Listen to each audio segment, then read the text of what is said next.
आपने कभी सवाल नहीं किया कि योगी आदित्यनाथ ने किसने स्कूल बंद किए उत्तर प्रदेश में, कितने स्कूल बंद किए गए हरियाणा में, कितने स्कूलों को बंद किया गया गुजरात में, उस पर नहीं बताते।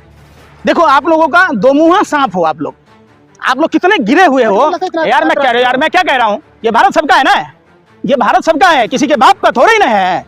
ये भारत हर उन भारतीयों का है जो जिनके पुरखे, जिनके बाप दादा इसी मिट्टी में जन्म लिए। कठमुल्ला बना रहे विपक्ष यार फिर कठमुल्ला किसको कहते बता दो, पत्रकार हो आप, कठमुल्ला मतलब क्या होता है? योगी जी अरे यार मैं योगी जी कहता है उसको पता ही नहीं है, वो तो जाहिल है, उसकी बात छोड़ो ना। आप हर चीज को बरगलाते, बरगलाओ मत। और हिंदू आज से नहीं है, भाजपा की स्थापना से पहले हिंदू था, है और रहेगा। सवाल है का समर्थन कर रहे हैं यार, मैं क्या कह रहा हूँ, वहाँ क्या हो रहा था बताओ, आप ही बता दो। आप अगर विरोध कर रहे हो तो आप बता दो। वो तो शुरू से कुंभ के खिलाफ बोल रहे थे। कौन बोल रहे थे? अखिलेश यादव। कुंभ के खिलाफ नहीं बोला उसने, फिर यही बात आप मीडिया के लोग परोसते हो। उन्होंने कुंभ की व्यवस्था, जो वहां अव्यवस्था थी, जो वहां भ्रष्टाचार हुआ, उसके खिलाफ बोला उन्होंने ये नहीं कहा कि हिंदुओं को महाकुंभ में नहीं जाना चाहिए, कुंभ का आयोजन नहीं होना चाहिए, ऐसा नहीं कहा। तोड़ मरोड़ के बयान पेश करना, ये आप दलाल मीडिया, गोदी मीडिया, जो भाजपा के हाथों की कठपुतली है, उसका काम है। उन्होंने कहा, चूंकि वो खुद हिंदू हैं और वो भगवान श्री कृष्ण के वंशज हैं, तो वो कैसे आप उन पर उंगली उठा सकते? उन्होंने साफ और स्पष्ट कहा, चाहे अखिलेश जी हों, तेजस्वी जी हों, कि ये जो फालतू का ढिढोरा पीट रहे आप, जहां हिंदुओं को आचमन के लायक पानी नहीं है, वो जल जो माँ पतित पावनी माँ गंगा का पानी आप दूषित करवा रहे आपकी सरकार में। किसकी सरकार है भाई? दूसरे की सरकार होते तो वो जो लैट्रिन तैर रहा था पानियों में, तो आप नंगा नाच रहे होते। जो 250 करोड़ से ज़्यादा बीफ कंपनियों से पैसा खाया भाजपा ने, अगर आप सोच लो, एक कल्पना करो आप कि अगर ये 5 करोड़ अखिलेश जी खाए होते, 5 करोड़ तेजस्वी जी खाए होते, 5 करोड़ अगर राहुल जी खाए होते, तब तो आप क्या कहते? ये हिंदू विरोधी है, सनातन विरोधी है। तो भाजपा ने खाया तो वो सनातन का पुरोधा हो गया, 250 करोड़ खाया। वो पाकिस्तान से चंदा ले तो राष्ट्रभक्त हो गया। वो जिन्ना की मजार पर चादर चढ़ाने जाए तो वो ठीक है क्या? यार कहाँ से आते हो पर के? एक सिंगर ने चैलेंज दे दिया योगी जी को कि अगर साफ पानी है तो पी के दिखाइए। बिल्कुल, मैं देता हूं पानी, आप पी के दिखाइए। आप हिंदुओं के भावनाओं के साथ खेलकर सत्ता में बने रहे, सत्ता के हवसियों, कम से कम इस बात के दलालों, ये तो सोचो कि जिस गंगा, अविरल गंगा, निर्मल गंगा, हमारे गुरु स्वामी स्वरूपानंद सरस्वती लगातार इस बात के लिए आंदोलनरत थे, लेकिन प्रधानमंत्री ने उनको टाइम नहीं दिया, डर से। असामयिक उनकी उम्र ज्यादा होने से के कारण मौत हुई उसके, लेकिन प्रधानमंत्री मिलने का टाइम नहीं दिया। आज चारों शंकराचार्य जो हमारे सनातन के स्तंभ हैं, उनसे प्रधानमंत्री बात नहीं करते। क्यों भाई? आप अगर योगी जी कहते हैं कि अपने बच्चों को अंग्रेजी मीडियम में पढ़ाओगे, लेकिन दूसरे के बच्चों को उर्दू पढ़ाओगे, तो उससे भी दिक्कत होगी विपक्ष को। अच्छा, रोटी खाते हो गोबर खाते हो, ईमानदारी बताना भैया, ये बताओ, अंग्रेजी पढ़ोगे, जब उर्दू पढ़ने से मुसलमान हो जाओगे, जो उर्दू मेरठ में पली बढ़ी, जो उर्दू भारत की भाषा है, तो वो उससे आप मुसलमान हो गए। तो आप अंग्रेजी पढ़ोगे तो क्रिश्चियन हो जाओगे, आप अंग्रेज हो जाओगे। भाषा किसी जाति धर्म संप्रदाय का नहीं होता है, समझो। मैं वही चीज कह रहा हूं, आपने कभी सवाल नहीं किया कि योगी आदित्यनाथ ने किसने स्कूल बंद किए उत्तर प्रदेश में, कितने स्कूल बंद किए गए हरियाणा में, कितने स्कूलों को बंद किया गया गुजरात में, उस पर नहीं बताते। देखो आप लोगों का दो मुंहा सांप हो आप लोग कितने गिरे हुए हो यार। मैं क्या कह रहा हूं, ये भारत सबका है ना, ये भारत सबका है, किसी के बाप का थोड़ा ही ना है।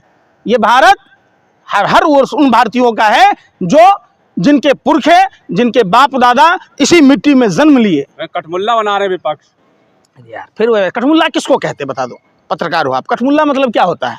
योगी जी अरे यार मैं योगी जी कहता है उसको पता ही नहीं है, वो तो जाहिल है, उसकी बात छोड़ो ना, वो अपराधी है। अरे मैं आपसे पूछता हूँ, पत्रकार हो, कठमुल्ला कहते किसको हैं आप हमको बताओ। नहीं कह रहे उर्दू पढ़ा यार, फिर उर्दू और कठमुल्ला बना रहे हैं यार। सुन नहीं रहे ना, मुंशी प्रेमचंद उर्दू पढ़ते थे क्या? सुभाष चंद्र बोस उर्दू पढ़े हुए थे, लाल बहादुर शास्त्री जी उर्दू पढ़े हुए थे, यहाँ तक कि सावरकर, जिसको ये लोग वीर कहते हैं, जो माफी वीर, डरपोक, कायर, बुजदिल सावरकर, जो 60 रुपया महीना बुलबुल पर चढ़ के अंग्रेजों से पैसा खाता था, वो भी उर्दू में शेरो शायरी करता था। अब ये कहते भाई जावेद अख्तर जी वाली बात है कि एक दिन उर्दू को मिटा देंगे जहाँ से, कमबख्त वो भी बोला उर्दू में ही।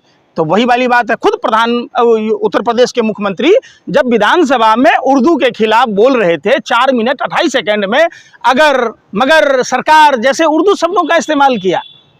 अगले दिन तो शायरी भी बोली उर्दू में। तो वही मैं कह रहा हूँ, आपने सुषमा स्वराज की शायरी सुनी होगी। और जब उर्दू से इतनी ही नफरत है, मुसलमानों से इतनी ही नफरत है, तो शाहनवाज हुसैन से प्यार क्यों, मुख्तार अब्बास नकवी से प्यार क्यों, आरिफ मोहम्मद खान से प्यार क्यों, रामलाल के जो दामाद हैं मुसलमान, जो सुब्रमण्यम स्वामी के दामाद हैं मुसलमान, उससे प्यार क्यों? अच्छा, इसका मतलब यही ना हुआ, जो बन गए जीजा हो गए यार, बाकी सब गद्दार। एक तरफ देश के मुसलमानों से नफरत करते, दूसरी तरफ शेखों को गले लगाते, तो नहीं चलेगा ना। अच्छा पंकज, लास्ट में दोनों तरफ से अलग है क्या? मोदी कह रहे हैं कि हर भाषा की इज्जत होनी चाहिए, बिल्कुल सम्मान होना चाहिए। योगी जी कह रहे हैं उर्दू मत पढ़ाओ, कठमुल्ला की ओर ले जाओगे। देखो, योगी क्या कहेगा? योगी नहीं, ये ढोंगी है, ये सत्ता भोगी है, ये सत्ता के लिए कुछ भी कर सकता है, नहीं समझे? इनसे उत्तर प्रदेश संभल नहीं रहा है, महिलाओं के बलात्कार हो रहे हैं, पुलिस वाले मारे पीटे जा रहे हैं। वहाँ क्या एक लड़की का वीडियो आपको मैं दिखा दूँ, उसका कोरी जो मंत्री है किस तरीके से उसके ज़मीन को हथिया रहा है, किस तरीके से देश की पहलवान बेटियों को भाजपा का नेता ब्रजभूषण शरण सिंह ने का वो चल रहा था। तो आप जब उत्तर प्रदेश में देखेंगे, हर घंटे लगभग 3 महिलाओं के साथ ये हो रहा है, दरिंदगी हो रहा है, कभी उस पर बात नहीं होती। आपने देखा होगा, करवा चौथ हिंदुओं का पर्व है, हमारे देश की बहन बेटियाँ माताएँ अपने सुहाग की रक्षा के लिए मनाती हैं। उस दिन उत्तर प्रदेश पुलिस की कांस्टेबल जब अपने ससुराल जा रही थी, उसके साथ क्या हुआ? कभी आप स्नेहा कुशवाहा सम्राट अशोक के वंश की हैं, जिस सम्राट अशोक के समय पूरा विश्व थरथर कांपता था, भारत का गौरव गाथा के रूप में प्रस्तुत किया जाता है, उस मौर्य समाज, कुशवाहा समाज की बेटी के साथ हाथरस जैसी घटना हुई, और आप लोगों के जबान से एक शब्द नहीं निकला कि उसी बनारस में घटना हुई जहां बीएचयू के छात्रा के साथ गैंगरेप हुआ। कभी आप लोगों ने नहीं बोला, क्यों? ऐसा आप लोगों का दोहरा चरित्र, घिनौना चरित्र देश के मीडिया का, लोकतंत्र के चौथे स्तंभ का। आप कभी किसान आंदोलन नहीं जा रहे। वो लोग किसान आंदोलन में बैठे हैं जो हिंदू धर्म के पुरोधा हैं, हिंदू धर्म के संरक्षक हैं, हिंदू धर्म के रक्षक हैं। आज अगर हम अपने माथे पर चंदन लगाते, तो अगर उनके पूर्वजों ने कुर्बानी न दी होती, तो आज हम अपने माथे पर चंदन न लगा रहे होते। लेकिन आप उसको नहीं दिखाओगे, कभी किसान आंदोलन को नहीं दिखाओगे। आप उन छात्रों को पटना में जो बर्बरतापूर्वक कार्रवाई हो रही है, उसमें कितने हिंदू हैं? आप बताओ ना। बहुसंख्यक आबादी हिंदुओं की है, तो ज़्यादा प्रभावित हिंदू होगा। आप चंद मुसलमानों के लिए, जिनकी संख्या नहीं है और जो ज़्यादातर अपने काम धंधों में लगे रहें, तो उनको गाली देने के, चाबी टाइट करने के चक्कर में हिंदुओं को चाबी टाइट कर रहे हैं, उनको अब बेरोजगार बना रहे हैं, उनको महंगाई की मार दे रहे हैं। बात धर्म का नहीं है, ये देश संविधान से चलेगा।